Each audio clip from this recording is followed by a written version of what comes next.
What's up guys, welcome back to the channel. In this video we are going to be working on the 95 Corolla wagon again, and we're replacing the radiator, and let me show you why.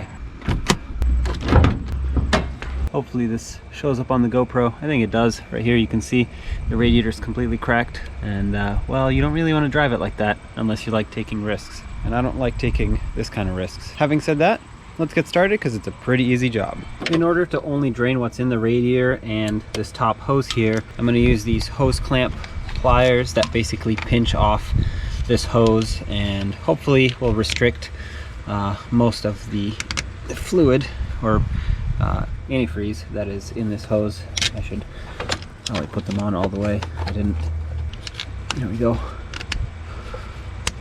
These will basically squeeze the hose shut, and I'm hoping will prevent most of the fluid in the hose from coming out. That way I can only drain what's in the radiator. And speaking of draining the radiator, right down there you'll see the Petcock. So go ahead and put a collection bucket underneath, and once you have it centered, reach down there, open up the Petcock. Sometimes you might need some pliers. No, I definitely overestimated the size pliers I need, but I guess these will do the job. All I need to do is get this broken free. There we go. I just did. I also put on some gloves because it might potentially get messy at this point.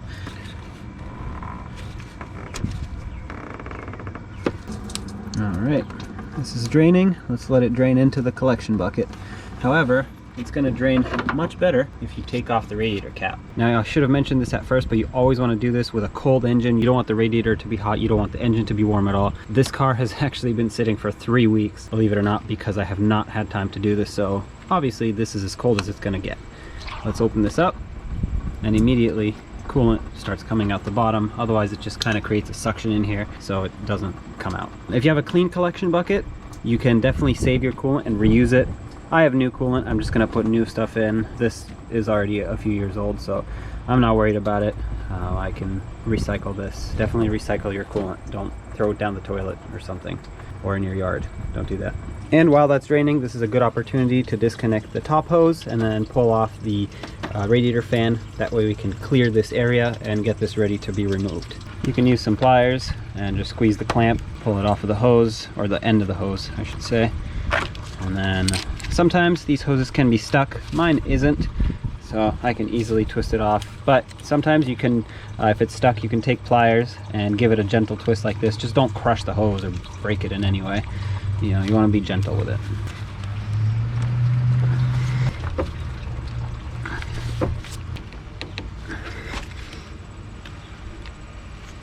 Okay, this shouldn't be a huge struggle, but I have this stupid temp sensor in the way, so it's making a huge struggle. There we go. The hose won't fold. That's the problem. I'm gonna have to take it off of this end as well, just to make some space. I'm gonna set this hose aside. This fitting is kind of nasty and corroded, so I think I'm actually going to take this off. I don't have a new gasket for this, but I'll just reuse it. It'll be fine, but I do want to clean it up here, so this is not going to seal well. I guess let's take this off while we're at it. Just a couple 12mm bolts. Shouldn't be too tight.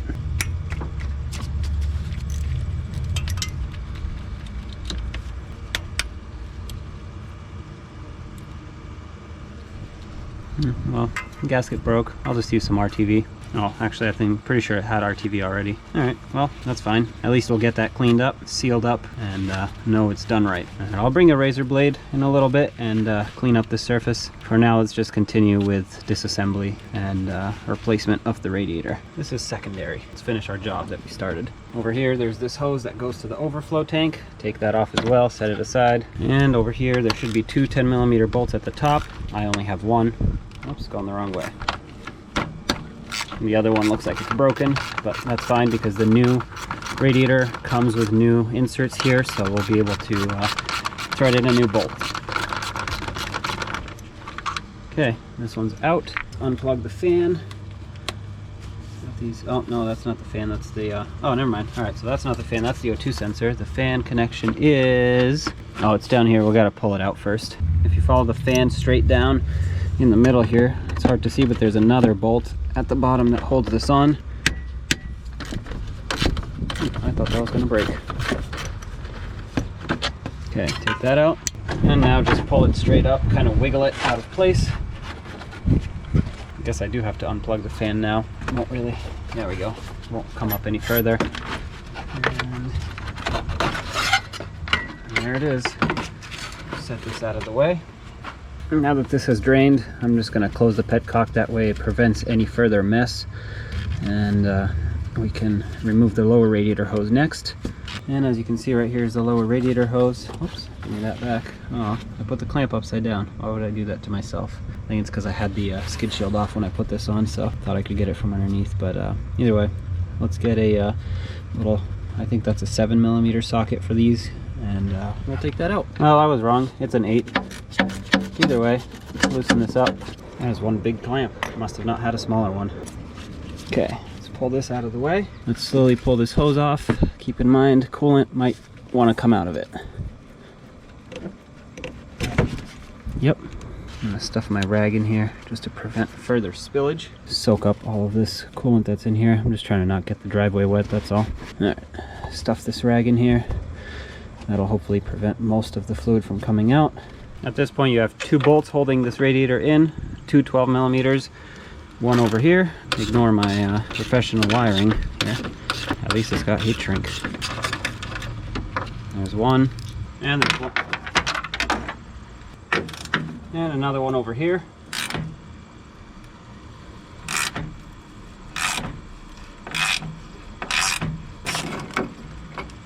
All right, take this off, and at this point you can pull the radiator right out. And there you go. On the bottom, it's got these rubber pieces here. You have to save those, so pull those off, and we'll put them on the new radiator. There we go.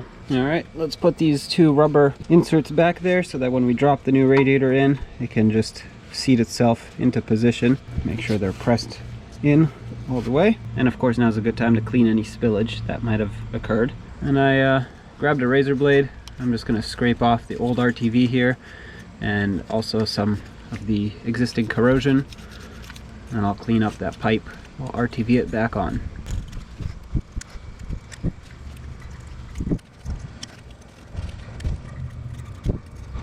Let's grab the new radiator, and you might have noticed already, but this one has transmission coolers, and my car is a manual transmission, so obviously these are obsolete for me.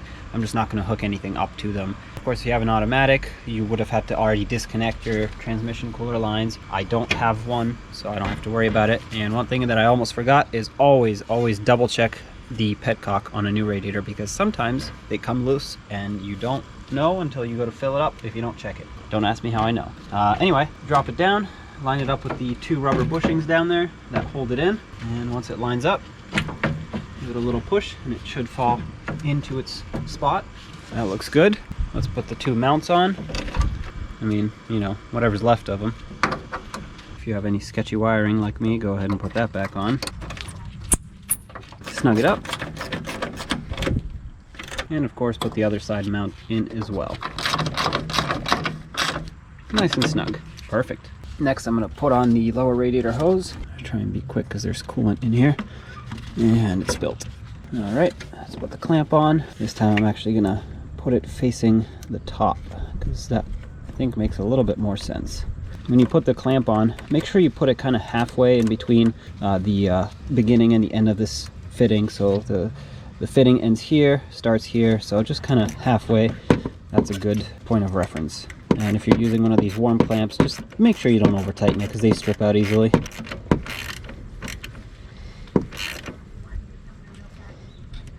Alright, that feels pretty good right there. So the new radiator comes with these little inserts, the nuts that basically hold the fan in. So let's go ahead and drop these into their appropriate location. And there are 2 on the top and 2 on the bottom. The ones on the bottom slide in from the bottom, which might sound like they are gonna fall out, but actually they have this little notch here, and if you put it in with a notch facing towards the engine, slide it up, it should hook on and stay. And now slide the fan down. Make sure you don't damage your, whoops, try not to damage your radiator fins too much. And of course, don't forget to plug it in. It's hard to see, but the connection, or the electrical connector, is right here underneath the battery tray. Make sure that clicks. And line this all up. I'm going to start the 2 top bolts in first. Okay, and then 2 bottom ones.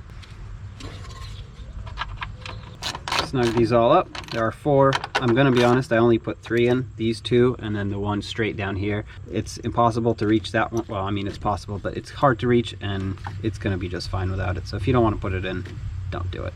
Secure your O2 sensor wire here. That way it doesn't get, you know, burned by the exhaust. And then pretty sure it's time to put this hose back in here, the upper radiator hose. I'm gonna go ahead and put the overflow hose in first, because that goes underneath. That way that's done. And now let's grab this, and obviously we have to connect it here. I went ahead and cleaned this up. It's not perfect, but it's way better. So let's put some RTV on here. I brake cleaned this so that it's nice and dry, not oily, and then we'll squish it and plug it up, and then whatever. Right, I'm just going to apply the RTV to this surface here.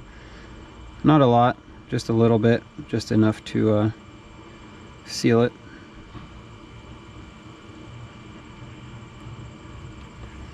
This is probably a little too much. Let's go ahead and reconnect this. I'm going to start in this top bolt and bottom it out so I can let go. Start in the bottom one. Let's get these 2 bottomed out.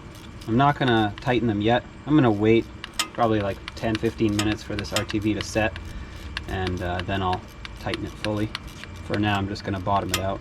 So I'm going to stop right there because these are both bottomed out with very minimal pressure. And I'm going to wait 10-15 minutes, give this a little bit of time to dry, and we'll put the hose in. In the meantime, I can remove this clamp over here.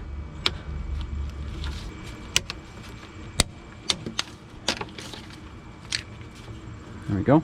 Alright, it's been a little bit of time. Let's snug these up nice and tight. Not sure exactly what the torque spec is, but you know, with a 1/4-inch ratchet, just go for tight. That's good. Let's get this hose on. Like that. And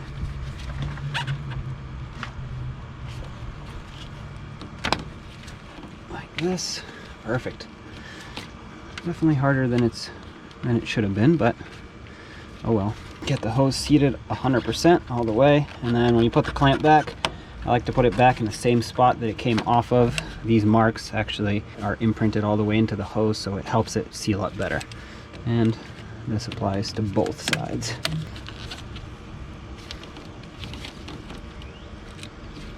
Alright, you may have noticed I had Toyota Red in here. I'm going to put some universal coolant in. I'm going to use this funnel so I can hopefully not spill while the coolant bottle is still completely full. And then towards the end I'll stop using the funnel.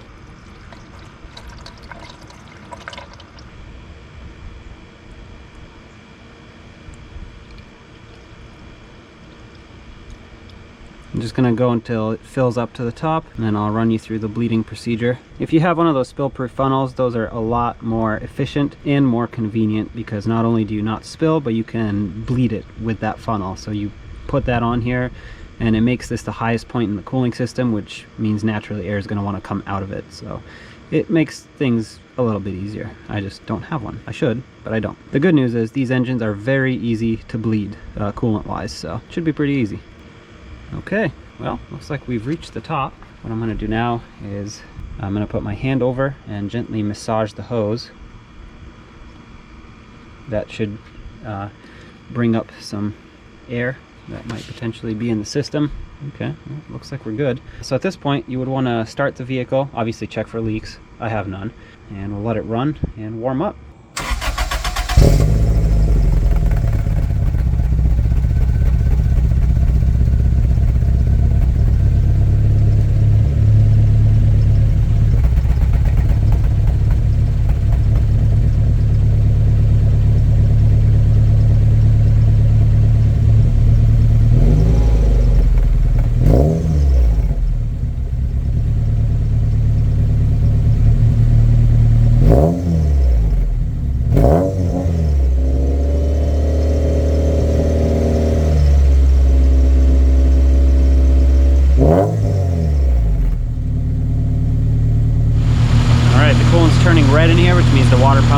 already circulated through the old coolant and the new one. It's mixing together, and massaging the hose helps get the extra air out. I'm gonna pop open the overflow, pull this hose out, and I'm just gonna go ahead and fill it to the fill line. Oh, it actually has coolant in it, so I'm actually not even gonna bother doing that. I'll just leave it. But there's a full line on the side, fill it to that.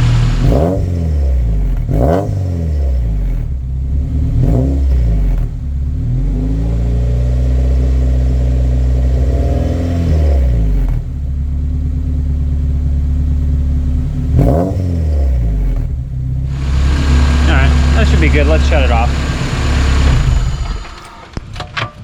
I'm just gonna top it off a little bit and then call it a day. And right there is full. If you want a new radiator cap, buy one. Mine's still good, still holds pressure. So I'll put this back on. The overflow is full, and I guess now we should take it for a test drive. I'm not going to just yet because there's some alignment issues at the moment, which you will see in a different video. I'm gonna let this cool down and we can end the video. All right, well, the radiator is replaced, and I'm just gonna wait to fully bleed it. Usually you'd want to run it until the cooling fan comes on. This thing, it air cools so well, the fan isn't really gonna come on unless I just sit here idling with the hood closed. I can't even have the hood open because it just cools down. So I'm gonna wait until I finish up my alignment, which, by the way, little sneak peek video. Wheel gap is gone. I wonder why. Anyway, I'm gonna finish up my alignment later, and then I can drive it, because right now the alignment's really bad. So usually you'd want to, you know, take it for a little road test to make sure it doesn't leak and it doesn't overheat. So having said that, I hope you enjoyed the video. I hope it was helpful. And if you think anybody you know might be interested, go ahead and share it. So don't forget to like, comment, subscribe, and I'll see you in the next one.